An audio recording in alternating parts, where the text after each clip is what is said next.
Hello viewers, ఇవాళ మన recipe వచ్చేసి బెల్లం జంతికలు. మామూలు జంతికలానే వేసుకోవచ్చు, కానీ నేను బెల్లం వేస్ట్ చేస్తున్నాను. అదేవిధంగా ఏమేమి ఇంగ్రీడియంట్స్ వేసి ఏ విధంగా వేస్తా అనేది ఒకసారి ఈ వీడియోలో చూద్దాం. చూసారు కదా ఎంత చక్కగా వచ్చాయో, అంతే క్రంచిగా కమ్మగా ఉన్నాయి. ఫస్ట్ అయితే ఒక మిక్సింగ్ బౌల్ తీసుకొని మనం ఒక కప్పు బియ్యం పిండి వేసుకొని జల్లించుకోవాలి.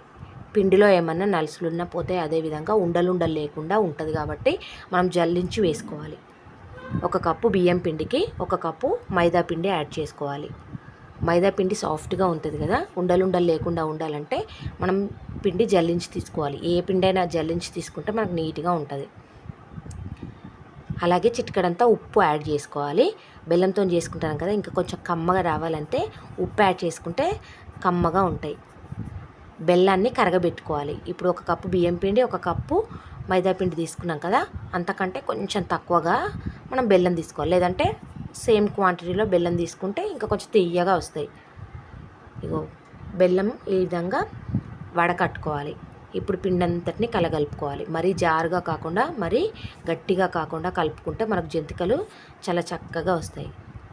జంతికల గుట్టంలో కొద్దిగా నూనె అప్లై చేసుకొని పిండి వేసుకొని ఈ విధంగా మనం తిప్పుకోవడమే. పిండిని మంచిగా కలుపుకుంటే 5-10 నిమిషాలు మనకు జంతికలు వేసుకునేటప్పుడు తెగకుండా, ఇగో చూసారు కదా, పిండి తెగకుండా ఈ విధంగా నీట్గా వస్తుంది. ఇదే విధంగా మనం అన్నిటిని చేసి పెట్టుకొని మనం డీప్ ఫ్రై చేసుకోవడమే. చూసారు కదా, ఈజీగా చేసుకోవచ్చు, చాలా కమ్మగా ఉన్నాయి. సో వీటన్నిటిని ఇప్పుడు మనం డీప్ ఫ్రై చేసుకుందాం. మీడియం ఫ్లేమ్లో పెట్టుకొని, మనం కొంచెం టైం పడుతుంది కాబట్టి మీడియం ఫ్లేమ్లో పెట్టుకొని కాల్చుకోవాలి వీటిని. ఇవి కొంచెం లేత గోధుమ రంగులో ఉన్నప్పుడే తీసుకోవాలి, ఎందుకంటే బెల్లంతో చేసుకుంటున్నాం కాబట్టి బయటికి తీసినాక కూడా కొంచెం కలర్ చేంజ్ అవుతాయి. కాబట్టి మీడియం ఫ్లేమ్లో క్రంచీగా కాలేంత వరకు ఉంచుకొని మనం బయటికి తీసుకోవడమే. చూసారు కదా, ఇప్పుడు ఇవి ఈ విధంగా ఓ మాదిరి రంగు వచ్చినాక బయటికి తీసుకోవడమే.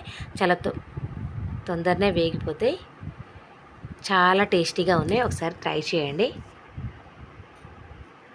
ఇదే విధంగా మనం అన్నింటినీ వేసుకోవడమే. ఈ వీడియో నచ్చితే సబ్స్క్రైబ్ చేయండి, లైక్ చేయండి, అదేవిధంగా బెల్ ఐకాన్ ప్రెస్ చేయండి.